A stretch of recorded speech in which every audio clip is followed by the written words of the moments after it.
One of the most challenging parts of modern medicine is handling the sheer quantity of information involved, and taking as many of the countless variables into consideration as you can.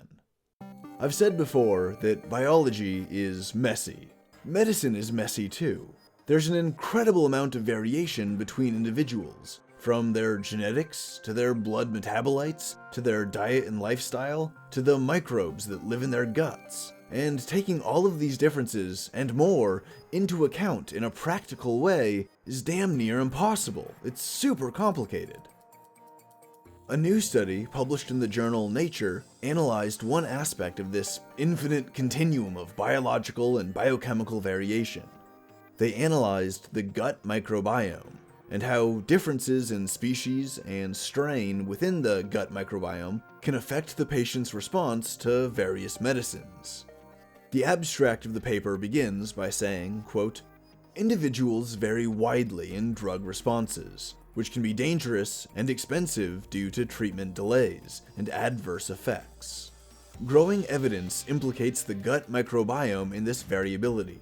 However, the molecular mechanisms remain largely unknown." Unquote. The study looked at 76 individual isolates from human gut microbiomes, so each little isolate had a diversity of bacteria. They fed 271 different orally ingested drugs to these microbe isolates to analyze their response. They found that for 2/3 of the drugs they tested, there was at least one bacterial strain that could metabolize it. 1/3 of the drugs had no bacterial strain that could metabolize it, and that's rather eye-opening, because it suggests that there might be a good handful of patients who are taking this drug thinking it's treating some condition that they have, some injury or some chronic ailment or whatever, but they don't have the gut bacteria to metabolize it, and so they're getting minimal, if any, effect from it. Now, coming back to the bacteria that could metabolize these drugs, when the bacteria tried to metabolize the drugs, they would express various enzymes that would play some part in the metabolic pathways of breaking down and consuming the drugs. They identified these expressed enzymes and cataloged them into a larger library of enzymes that are involved in drug metabolism. What was really interesting was how the number of expressed metabolic genes varied wildly across the gut microbe communities.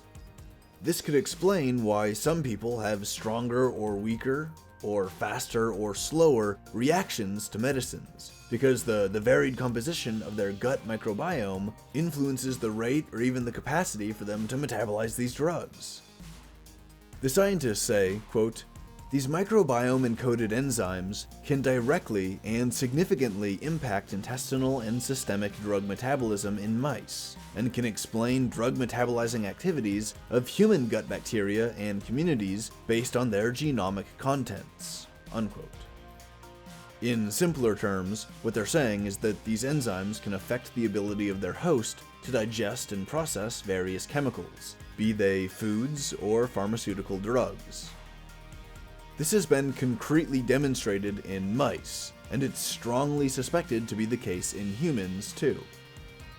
Maria Zimmerman-Kogadeva is a postdoctoral fellow at Yale, who was a co-author of the study.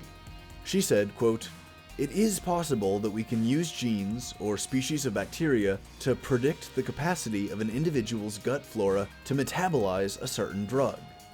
The work is a first step in identifying biomarkers that could help doctors prescribe the drugs that are the safest and most effective for individual patients." Unquote.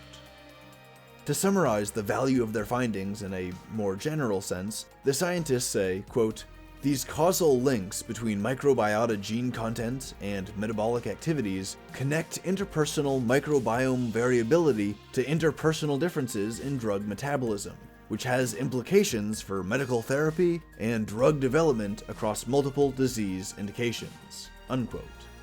Again, in less technical terms, what they're basically saying is that understanding which bacteria can best metabolize which drugs, and understanding what kind of gut bacteria each individual patient has, you can mix and match them and optimize the best medicines for the patient's gut so that they can metabolize all their medicine to the maximal extent. This is a whole new field of medicine, And when you hear people talk about the future of medicine being tailor-made to individuals, like stuff based on your genes or whatnot, what they're also talking about is your gut microbiome. This stuff is specific to you, and if you can get drugs that are tailored specifically to you so that they're maximally effective in your body, you can take less drugs per kilogram of body mass, or you might be able to take drugs that have fewer side effects. The future is wide open. We really just have to explore it and find the good stuff, find what works. It's pretty exciting.